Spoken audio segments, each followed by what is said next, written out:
Representative Denise Provost. Good afternoon. Madam Chairman, Mr. Chairman, committee members. Thank you for taking me out of order. I'll stand because I always do, and I will be brief. My name is Denise Provost. I represent Somerville, 27th Middlesex District. And I came here today to tell you a true story I know about a working middle-class, working-class couple, whatever you call them, who got jobs and settled in South Florida 25-odd years ago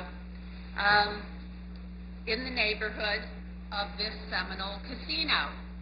It's not like the Seminole Casino was the only gambling facility in the neighborhood, which also had a highlight parlor and a horse racing track, but it was flashy, and it had bands, and it has over a slot machines.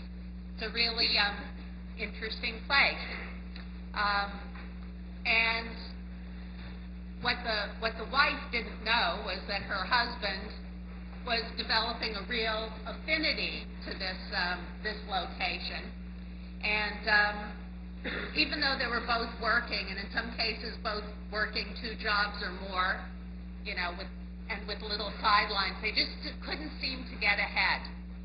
And 20-odd years later, and 2 foreclosures later, the wife realized that she had to divorce her husband, and now she is working 7 days a week to try to keep a roof over her head, restore her credit rating, and put 2 kids through college.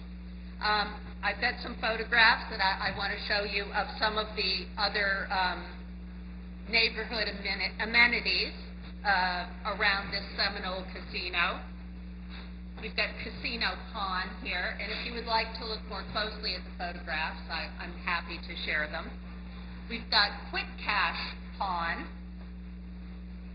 We've got Players, Jewelry, Gun, and Pawn. And my personal favorite, Family Pawn. To my knowledge, this gentleman never tried to pawn his children, but in essence, that kind of happened. And they, you know,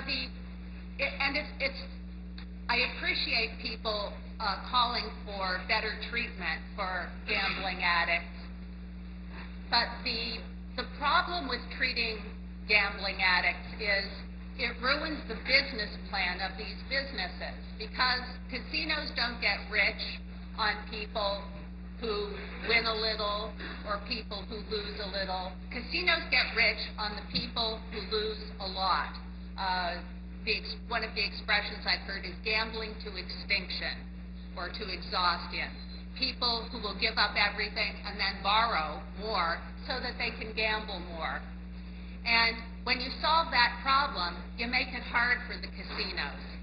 So my personal feeling is that the governor's bill for 3 casino destinations was for 3 too many, possibly 5 too many, because we've got recognized tribes who can, of course, undertake any kind of gambling game which is legalized in the Commonwealth. I have nothing against the horse racing industry, and I think that there are probably ways to strengthen it and making it viable that do not include slot machines, which nationally have done in racetracks where they've been introduced.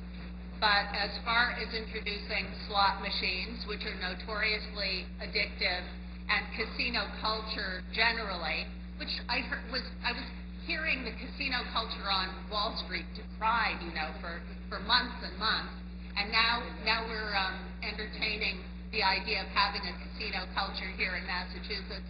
I would say beware, because there are a lot of working families whose lives will be blighted if we do. Thank you for your kind attention. Thank you very much for your time.